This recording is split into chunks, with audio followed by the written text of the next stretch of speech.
ചിന്തയ്ക്കായി വിശുദ്ധ വചനത്തെ നമുക്ക് തുറക്കാം. Let's all open our Holy Bible. 3 യോഹന്നാന്റെ ലേഖനം 2-ാം വാക്യം. ഒരു അധ്യായമേ ഉള്ളൂ, അതിന്റെ 2-ാം വാക്യം. John chapter 1. 3 John verses 3. 2.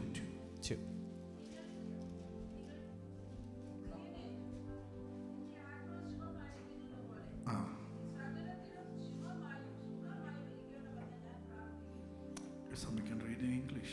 Beloved, I wish above all things that thou mayest prosper and be in health, even as thy soul prospereth. ഈ വചനത്തിനായി നമുക്ക് ഒരുമിച്ച് കർത്താവിനെ സ്തോത്രം ചെയ്യാം. Let's all praise God for this word. Hallelujah. യേശുക്രിസ്തുവിന്റെ അപ്പോസ്തലനായ യോഹന്നാനാൽ എഴുതപ്പെട്ട ഒരു ലേഖനമാണ് ഈ ലേഖനം.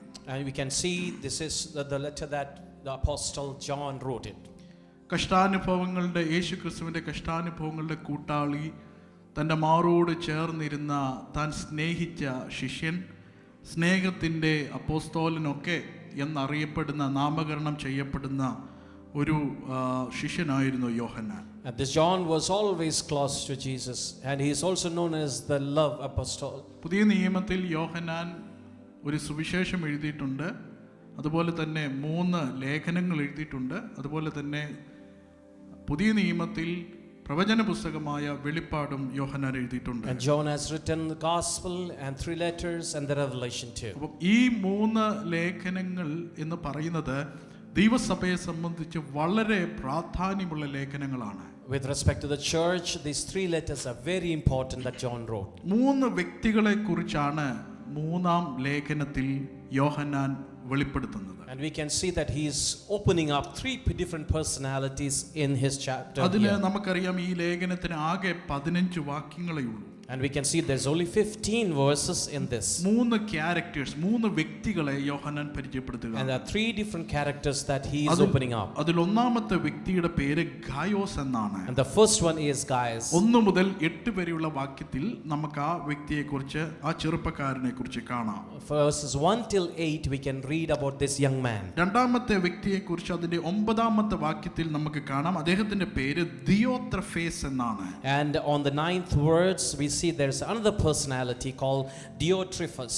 മൂന്നാമത്തെ വ്യക്തിയെക്കുറിച്ച് 12-ാമത്തെ വാക്യത്തിൽ നമുക്ക് കാണാം. അദ്ദേഹത്തിന്റെ പേര് ദെമേത്രിയോസ് എന്നാണ്. And on the 12 verses we see that there is Demetrius there. ഈ പേരൊക്കെ ആദ്യം കേൾക്കുന്ന ആരെങ്കിലും ഉണ്ടോ? ഞാൻ ഈ മെസ്സേജ് തയ്യാറാക്കിയപ്പോൾ ഞാൻ തന്നെ ഒത്തിരി പ്രാവശ്യം ഇതിങ്ങനെ പറഞ്ഞു പഠിക്കാൻ തുടങ്ങി. And as soon as I was preparing the message, I myself started reciting these names. ഗായോസിനെ കുറിച്ച് നമുക്കെല്ലാം അറിവുള്ളതാണ്. We all know about Gaius. എന്നാൽ ഈ ദിയോത്രഫേസിനെ കുറിച്ചും ദെമേത്രിയോസിനെ കുറിച്ചൊക്കെ നമ്മൾ അധികമായി കേട്ടിട്ടില്ല. And about the Diotrephes and Demetrius we have never heard. ഈ 3 വ്യക്തികളെ കുറിച്ച് അവരുടെ 3 വ്യത്യസ്ത ക്യാരക്ടേഴ്സ് ആണ് യോഹന്നാൻ ഇവിടെ വെളിപ്പെടുത്തുന്നത്. And here John is explaining 3 different characters in this chapter. ഗായോസിനെ കുറിച്ച് യോഹന്നാൻ പറയുന്നത് അതിന്റെ 2-ാമത്തെ വാക്യം, അതിന്റെ 4-ാമത്തെ വാക്യമാണ്. And the 4th verse says about the Gaius. ഇങ്ങനെയാണ് പറയുന്നത്, സത്യത്തിൽ നടക്കുന്ന ഒരു സ്നേഹിതനായിരുന്നു Gayos. And he says that he was a child of God that walked in truth. അതുപോലെ തന്നെ 5-ാമത്തെ വാക്യത്തിൽ മറ്റൊരു പരാമർശം പറയുന്നുണ്ട് ഗായോസിനെ കുറിച്ച്, സഹോദരന്മാർക്കും വിശേഷാൽ അതിഥികൾക്കും വേണ്ടി അധ്വാനിച്ചവനായിരുന്നു Gayos. And we can see about the Gaius there is another character being shown in the verses 5, that he was very faithful for his brethren and to the strangers. അതുപോലെ തന്നെ 6-ാമത്തെ വാക്യത്തിൽ വേറൊരു കാര്യം പറയുന്നുണ്ട്, സഭയുടെ മുൻപാകെ നല്ല സാക്ഷ്യം പ്രാപിച്ചവനായിരുന്നു Gayos. And we can see the Gaius was a great witness before the church. നല്ല സാക്ഷ്യം പ്രാപിച്ച ഒരു വ്യക്തിത്വത്തിനുടമ. And he was a character that had a good testimony in the church. രണ്ടാമത്തെ വ്യക്തിയാണ് ദിയോത്രഫേസ്. And we can see the second personality is Diotrephes. ദിയോത്രഫേസിനെ കുറിച്ച് ഒരു പോസിറ്റീവായ കാര്യമല്ല യോഹന്നാൻ പറയുന്നത്. And we can see there is no positive character being shown by John here. ദിയോത്രഫേസിന്റെ വിഷയം സഭയിൽ പ്രധാനിയാകുവാൻ ആഗ്രഹിക്കുന്ന ഒരുവനായിരുന്നു. And Diotrephes, the problem about him was he was always wanted to be the number one elder. ലീഡർഷിപ്പിനെ കൂട്ടാക്കാത്ത വ്യക്തിയായിരുന്നു ദിയോത്രഫേസ്. And he never obeyed the leadership.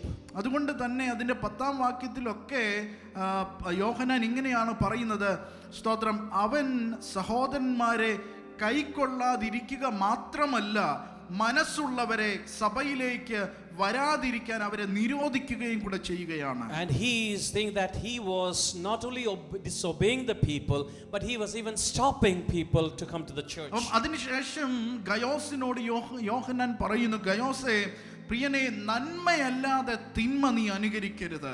And here he is saying to the Gaius that you have to seek the truth, seek the good things, not the evil. അതിന്റെ 11-ാമത്തെ വാക്യത്തിലാണ് പറയുന്നത്, നന്മ ചെയ്യുന്നവൻ ദൈവത്തിൽ നിന്നുള്ളവനാകുന്നു.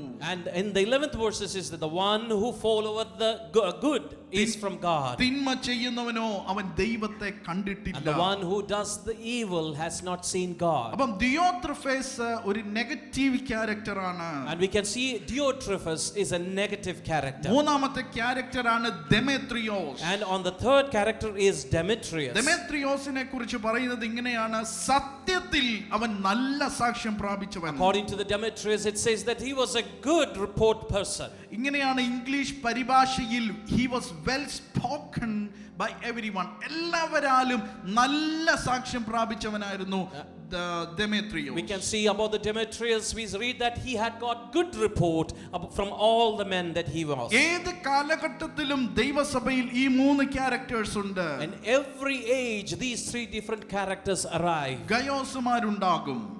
There will be Gaius in the church. ദിയോത്രഫേസ്മാരുണ്ടാകും. There will be Diotrephes. ദെമേത്രിയോസ്മാരുണ്ടാകും. And there will be Demetrius too. നമ്മൾ ഇത് ഏത് ഗണത്തിൽ പെടുമെന്ന് നമ്മൾ തന്നെ ഇന്ന് പകൽ ചിന്തിക്കുക.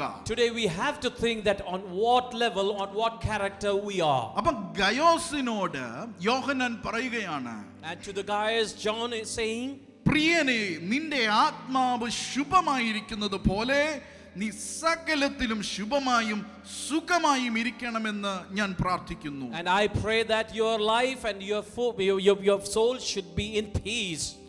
നമുക്കറിയാം മനുഷ്യ ജീവിതം തൃത്വജീവിയാണ്. മനുഷ്യൻ തൃത്വജീവിയാണ്. And we can see that humanity is തൃത്വജീവിയാണ്. Trinitarian. അവൻ ആത്മാവും പ്രാണനും ദേഹവും ഒരുപോലെയുള്ള തൃത്വജീവിയാണ് മനുഷ്യൻ. Our body of a human being is a Trinitarian, where your body, soul and the spirit. അതുകൊണ്ടാണ് 1 തെസ്സലോനിക്ക ലേഖനത്തിൽ പൗലോസ് 5:23 പൗലോസ് വ്യക്തമായി പറയുന്നുണ്ട്. And here the Paul says like this, നിങ്ങളുടെ ആത്മാവും പ്രാണനും ദേഹവും അശേഷം നമ്മുടെ കർത്താവായ യേശുക്രിസ്തുവിന്റെ പ്രത്യക്ഷതയിൽ അനിന്യമായി വെളിപ്പെടും വണ്ണം കാക്കപ്പെടുമാറാകട്ടെ. And it says that the very God of peace sanctify you wholly, and I pray God your whole spirit and soul and body be preserved blameless unto the coming of our Lord Jesus. അപ്പോൾ ഞാൻ പറഞ്ഞു വന്നതിന്റെ സാരം മനുഷ്യൻ തൃത്വജീവിയാണ്. What I said is in summary that we are a Trinitarian personality. ഗയോസിനോട് യോഹന്നാൻ പറയുന്നു, ഗയോസേ, നീ ആത്മാവിൽ ശുഭമായിരിക്കുന്നു എനിക്ക് മനസ്സിലായി. Oh, he says that, oh Gaius, I know that you are prosperous, you are in peace with your health. എന്നാൽ അത് മാത്രം പോരാ, നീ സകലത്തിലും ശുഭമാകണം. It's not that important, that's all needed, but you should be prospering in everything. ആത്മീയമായി നീ സുഖമായിരിക്കണം. You should prosper in spirituality. ശാരീരികമായി നീ സുഖമായിരിക്കണം. And in the health you should prosper. മാനസികമായി നീ ശുഭമായിരിക്കണം. And at that soul level you should be prospering. സാമ്പത്തികമായി നീ ശുഭമായിരിക്കണം. Financially you should be prospering. ഇന്ന് പകലും ദൈവം നമ്മളെ കുറിച്ച് ആഗ്രഹിക്കുന്നത് ഇതാണ്. And this is what the Lord wants from us. ഒരു ദൈവ പൈതൽ എല്ലാ മേഖലകളിലും അവൻ ശുഭമായിരിക്കണമെന്ന് ദൈവം ആഗ്രഹിക്കുന്നു. The child of God wants to be prospering in every walk of his life. Hallelujah. Hallelujah.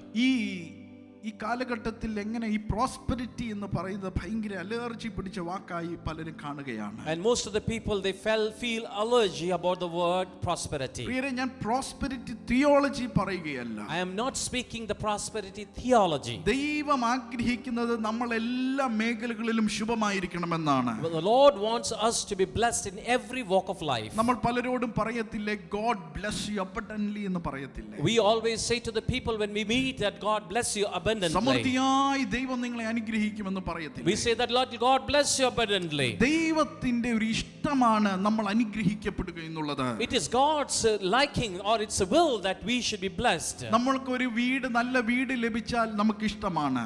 When we get a good house, we like it. മറ്റുള്ളവർക്ക് ഒരു വീട് ലഭിക്കുമ്പോൾ നമ്മുടെ മനസ്സിന് അല്പമായ ഒരു ബുദ്ധിമുട്ടുണ്ടാകും. When somebody buys a house, we have got a problem. എന്നാൽ ഒരു ദൈവ പൈതലിനെ സംബന്ധിച്ച് ദൈവസഭയിൽ എല്ലാവരും അനുഗ്രഹിക്കപ്പെടണം. With respect to the children of God and everybody in the church, every individual person should be blessed. ഇന്ന് പകലിൽ നമ്മുടെ ഒരു വാക്കുകൊണ്ട് നമ്മുടെ അനുഗ്രഹത്തെ നമ്മൾ തടയിടരുത്.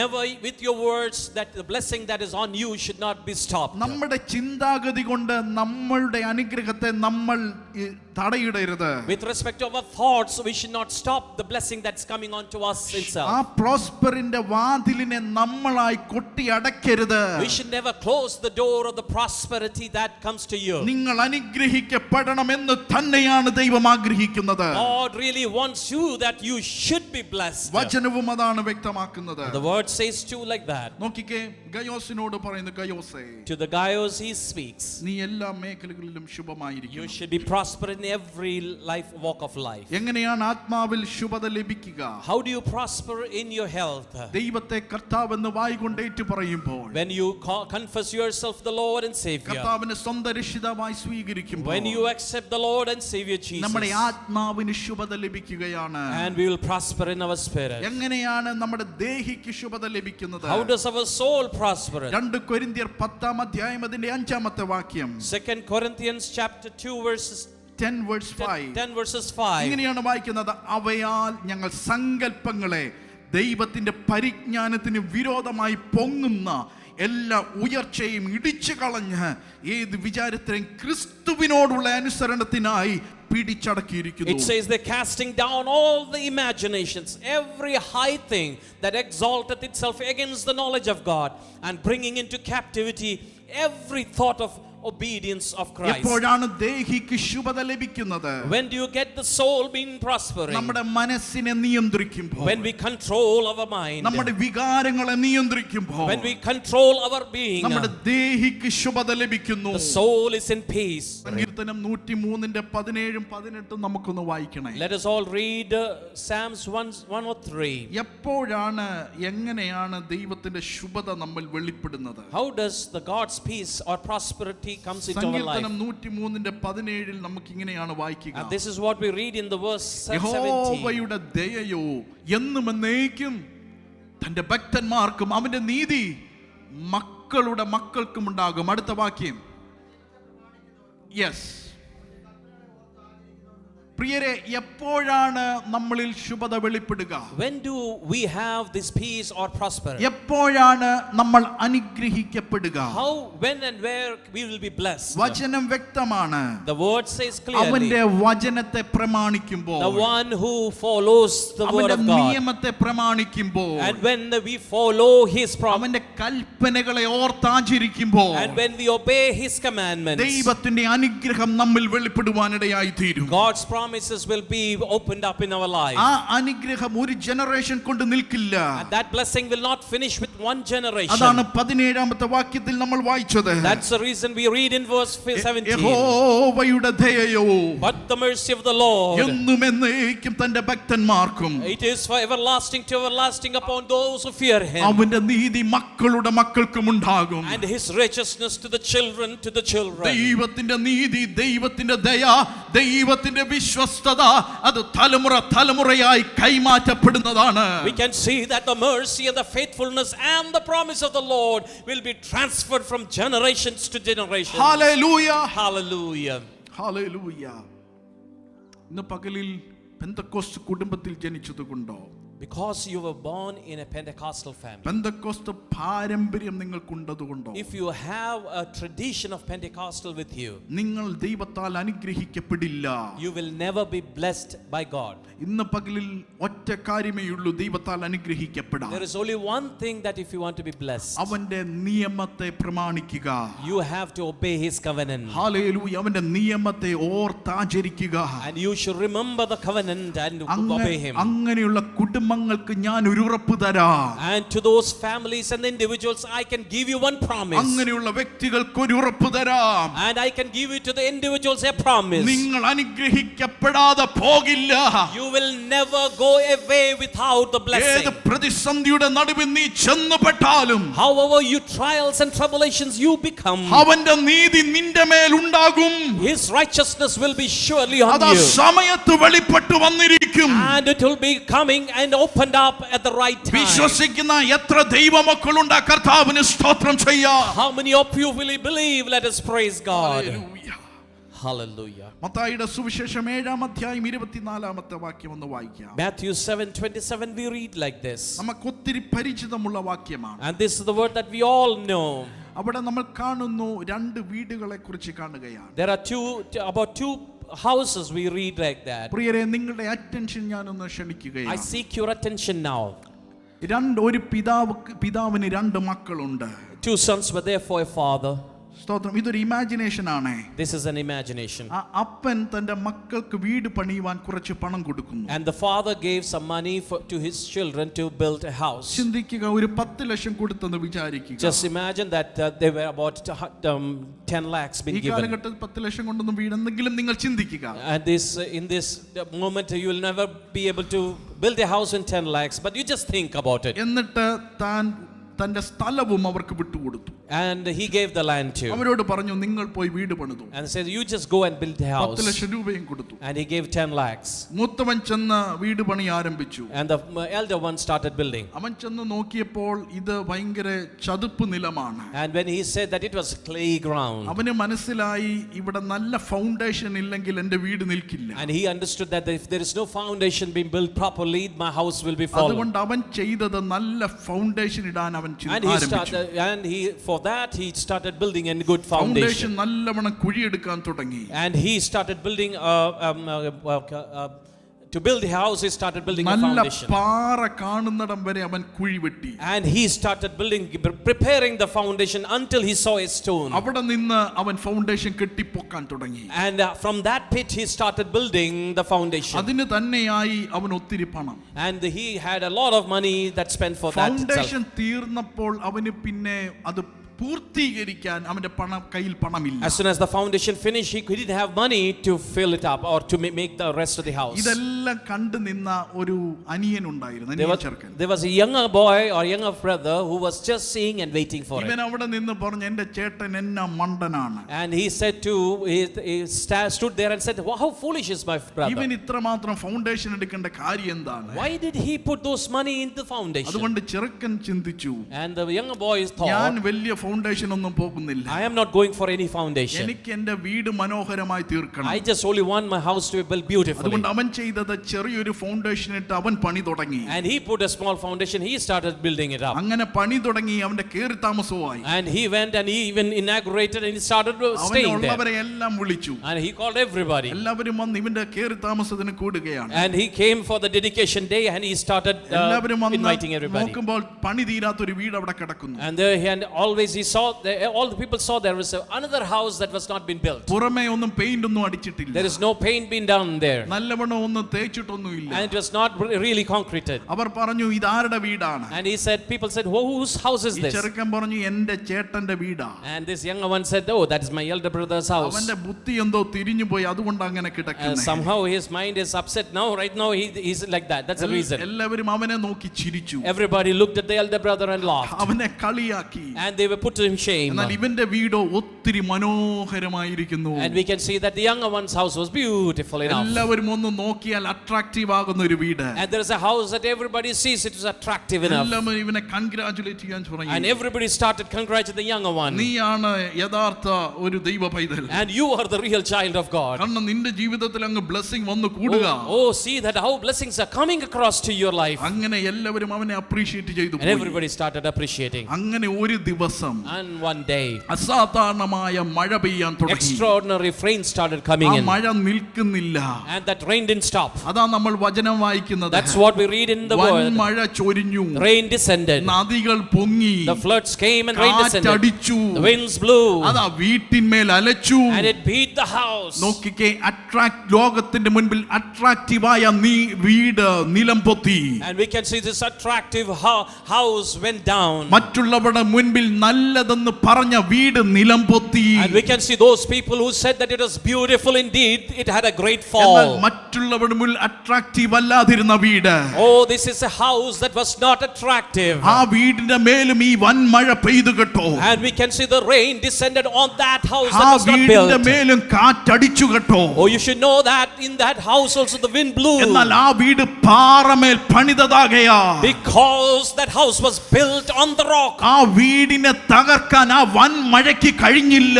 The rain could not stop and break that house. ഇന്ന് പകലിൽ ഞാൻ പറയുന്ന ദൂത് എത്ര പേർക്ക് മനസ്സിലാകുന്നുണ്ട്?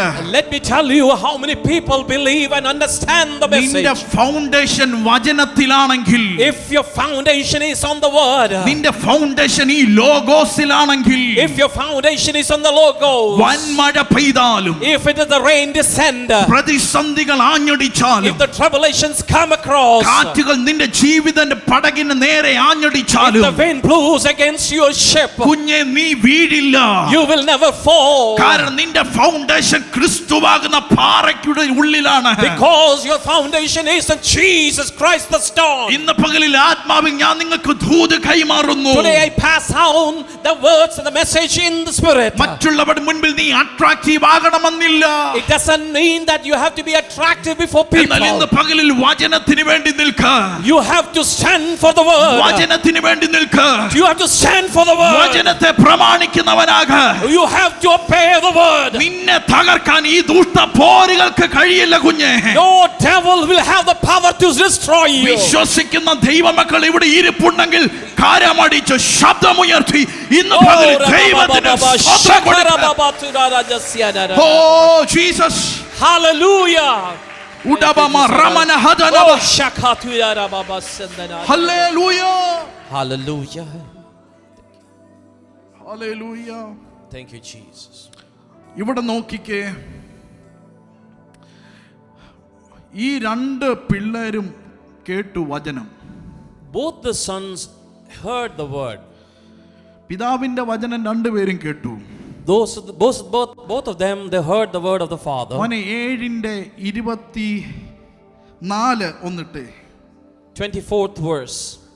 ആകയാൽ എൻ്റെ ഈ വചനങ്ങളെ കേട്ട് ചെയ്യുന്നവനൊക്കെയും പാറമേൽ വീട് പണിത ബുദ്ധിയുള്ള മനുഷ്യനോട് തുല്യനാകും. Therefore whosoever heareth these things of mine and doth them, I will liken him unto the wise man that built his house upon a rock. ഈ രണ്ട് പേരും ദൈവത്തിന്റെ വചനം കേട്ടു. Both of them heard the voice. എന്നാൽ എവിടെയാ difference വന്നത്? Where is the difference?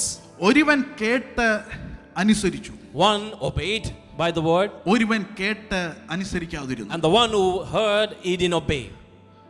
പ്രിയരെ, ദൈവം നമ്മളെ കുറിച്ച് ആഗ്രഹിക്കുന്നത്, what God wants us to be, വചനം കേട്ട് ഒരു ചെവിയിൽ കൂടെ കേട്ട് മറ്റേ ചെവിയിൽ കൂടെ വിടുകയല്ല. by hearing a word from one ear and leaving them from the next ear is not what he wants. ദൈവം നമ്മളെ കുറിച്ച് ആഗ്രഹിക്കുന്നത്, what the Lord God wants us, അവൻ പറയുന്നത് ചെയ്യാൻ, what he says we have to obey, അവന്റെ വചനത്തെ പ്രമാണിക്കാൻ and obey his words. നിങ്ങൾക്കൊരു കൊതിയുണ്ടോ? Do you have a greediness? നിങ്ങൾക്കൊരു മനസ്സുണ്ടോ? Do you have a heart? അതാണ് ദൈവം നോക്കുന്നത്. That's what the Lord wants. നിങ്ങൾ എത്ര കേൾക്കുന്നു എന്നുള്ളത് ദൈവത്തിന് വിഷയമല്ല. For God doesn't subject that how much you hear. കേട്ട വചനം നീ പ്രമാണിക്കുന്നുണ്ടോ എന്നുള്ളതാ ചോദ്യം. What you have heard, are you obeying? നിന്റെ അടിസ്ഥാനം എവിടെയാണ്? Where is your foundation? വചനത്തിൽ ഇങ്ങനെ ഒരു വാക്യമുണ്ട്. This is what the verse says. അടിസ്ഥാനം മറിഞ്ഞു പോയാൽ നീതിമാൻ എന്ത് ചെയ്യും? If the foundation is shaken, what will happen to the righteous? അടിസ്ഥാനമില്ലാത്ത ഒരു ക്രിസ്തീയ ജീവിതമാണോ നിന്റേത്? Is your foundation that you have in Christ Jesus?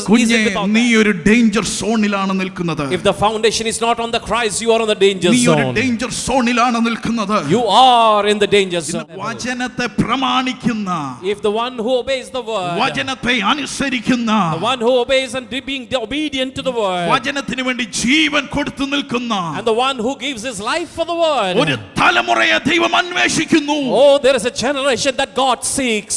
Hallelujah. Hallelujah. ഒരു വാക്യം കൂടെ പെട്ടെന്ന് വായിച്ച് നമ്മൾ അവസാനിപ്പിക്കും. And I'm just going to close with one more verse. സങ്കീർത്തനം 119:6. And we can see 119:6. Psalm 119 verses 16. നിന്റെ സകല കൽപ്പനകളെയും, എല്ലാവർക്കും ഒന്ന് വായിക്കാമോ? എല്ലാവരും Let's all read together. ഈ വാക്യം കണ്ടിട്ടുണ്ടോ? ഒന്ന് വായിച്ചേ, ശബ്ദമുയർത്തി വായിച്ചേ.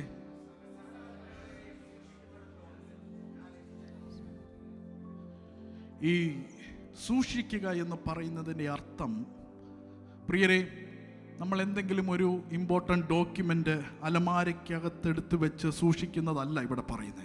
Being a safe, what does it mean, is not the safe that actually means here.